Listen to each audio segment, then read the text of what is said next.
मैं पूछता हूँ, क्या इन्ना के खिलाफ बोलना राजनीति है? क्या बेटी के लिए आवाज उठाना राजनीति है? क्या हत्या का सवाल करना राजनीति है?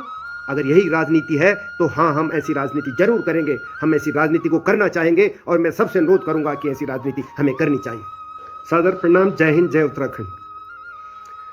साथियों, आज मैं अखबार पढ़ रहा था और उसमें जो एक हेडिंग था, 6 दिन में 3 दर्दनाक हत्याएं। इसलिए अपनी मातृभूमि उत्तराखंड के दर्द को शब्द देने के लिए आपके सामने मुखर हुआ हूँ।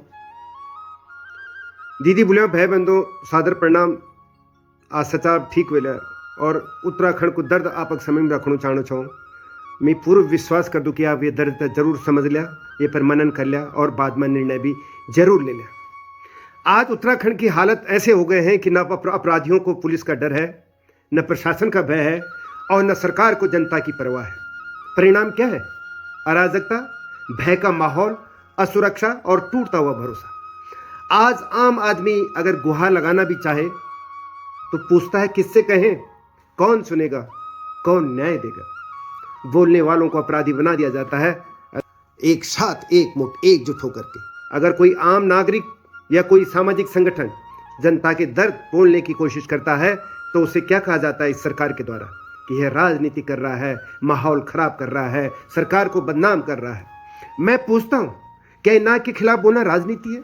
क्या बेटी के लिए आवाज उठाना राजनीति है? क्या हत्या का सवाल करना राजनीति है? अगर यही राजनीति है तो हाँ, हम ऐसी राजनीति जरूर करेंगे। हम ऐसी राजनीति को करना चाहेंगे और मैं सबसे अनुरोध करूंगा कि ऐसी राजनीति हमें करनी चाहिए। आज भारतीय जनता पार्टी सरकार सत्ता की मदहोशी में है। उन्हें आम उत्तराखंडी का दर्द नहीं दिखता, उन्हें सिर्फ और सिर्फ एक कुर्सी दिखती है। सरकार अपराधियों पर कार्रवाई करने के बजाय जनता पर कार्रवाई कर रही है। आप उदाहरण देना चाहता हूं मैं, ऋषिकेश बापूग्राम में जनता निकली थी अपना अधिकार मांगने के लिए। उन्हें क्या मिला? लाठियां, और उनको जेल में ठूंस दिया गया। हमारे पूर्व सैनिकों, मीडिया के कर्मचारियों को, समाज के जो काम करने वाले लोग हैं, उनको जेल में ठूंस दिया गया। कोटद्वार में आवाज उठी तो मुकदमे दर्ज हो गए। अगर एक युवा जो है धर्म को छोड़कर एक सत्य का साथ संवैधानिक तरीके से देने के लिए आगे आता है और अपने आप को स्वयं को एक बार वो मोहम्मद दीपक कहकर किसी मुस्लिम बुजुर्ग का अगर वो हाथ थामता है, उनकी मदद के लिए आगे आता है, तो होता क्या है? उसके ऊपर गाज गिर जाती है, उससे दोषी बना दिया जाता है इस समाज के द्वारा, इस सरकार के द्वारा, इस पुलिस महकमे के द्वारा। दोषियों पर, बोलने वालों पर अगर कुछ आवाज उठाते हैं तो उन्हीं को पीड़ित बना दिया जाता है, उन्हीं के ऊपर जो है लांछन लगाया जाता है। आज बार बार पुलिस की भूमिका पर सवाल खड़े हो रहे हैं। मुझे बहुत दुख होता है कि मैंने स्वयं वर्दी में 38 साल निकाले और वर्दी वालों पर मैं किसी प्रकार से कोई कटाक्ष नहीं करना चाहता, लेकिन आज मजबूर होकर हमें बार बार ये बातें पुलिस के खिलाफ बोलनी पड़ी। अगर पुलिस प्रशासन अपना कार्य सही तरीके से करे तो इस तरह की घटनाएं आखिर क्यों बार बार उत्तराखंड में हो रही? क्या इनको रोका नहीं जा सकता? जब अपराधी तांडव करते हैं तो पुलिस कहीं नजर नहीं आती, लेकिन जब जनता सड़क पर आती है तो पुलिस पूरी ताकत के साथ डंडा, लाठी, ढाल, बैरिकेड सब लेकर आ जाती है। मैं पूछना चाहता हूं उत्तराखंड पुलिस से, इस मित्र पुलिस से, कि क्या पुलिस सिर्फ जनता को रोकने के लिए, क्या अपराधियों से डर लगने लगा है आपको, या ऊपर से आदेश आता है कि जनता को दबाओ? अगर पुलिस सत्ता की ढाल बन जाएगी तो जनता किसके पास जाएगी? वो किससे सुरक्षा मांगेगी? साथियों, अंकिता भंडारी को हम आज तक नहीं भूले हैं। एक बेटी ने गलत काम से इनकार किया और उसे मार दिया गया।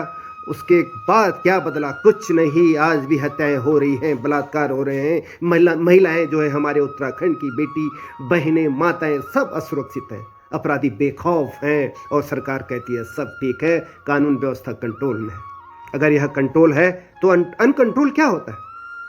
उत्तराखंड में कहीं दूर दूर तक न्याय नहीं, डर का राज बना हुआ है। आज उत्तराखंड में कानून का राज कहीं तक दूर तक नहीं दिखता। डर का राज बनता जा रहा है उत्तराखंड। डर किससे है? डर किसे है? आम आदमी को। किससे है? उन अपराधियों से जो उत्तराखंड की भूमि को लांछित कर रहे हैं। डर वो आम जनता रही है। डर है बेटियों को, डर है गरीब को, डर है सच बोलने वाले को। और बेखौफ कौन है? अपराधी, माफिया, सत्ता से जुड़े लोग। यह कैसा सुशासन है? सवाल जो हमें सरकार से पूछने चाहिए। मैं उत्तराखंड शासन और भारतीय जनता पार्टी जो उत्तराखंड की सरकार है, आपसे विनम्र पूछना चाहता हूं, आखिर अपराधियों को पुलिस का डर क्यों नहीं है? जनता को पुलिस का डर क्यों है?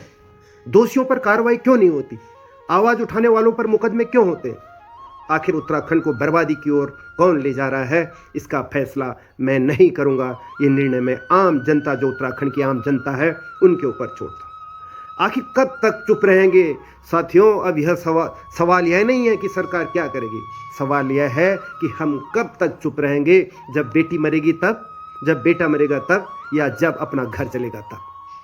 अगर आज नहीं बोले तो कल बोलने का हक भी नहीं बचेगा।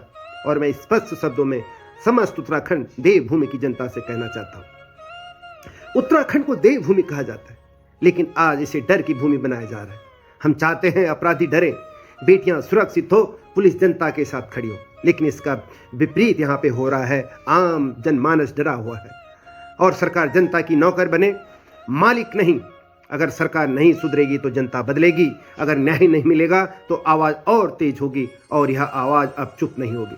मेरे भाई और बहनों, उत्तराखंड की मेरी समस्त हर वर्ग की जनता, आपसे मैं करबद्ध प्रार्थना करना चाहता हूँ। समय निर्णय लेने का है, समय चुप रहने का नहीं। अगर आज किसी की बेटी इस तरह बीच चौराहे में दिन दहाड़े अगर उसकी गर्दन काट दी जाती है देहरादून की सिटी में, तो आप कहाँ से सुरक्षित हैं? आपकी और हमारी बेटी कहाँ से सुरक्षित है? आपकी और हमारी बहन कहाँ से सुरक्षित है?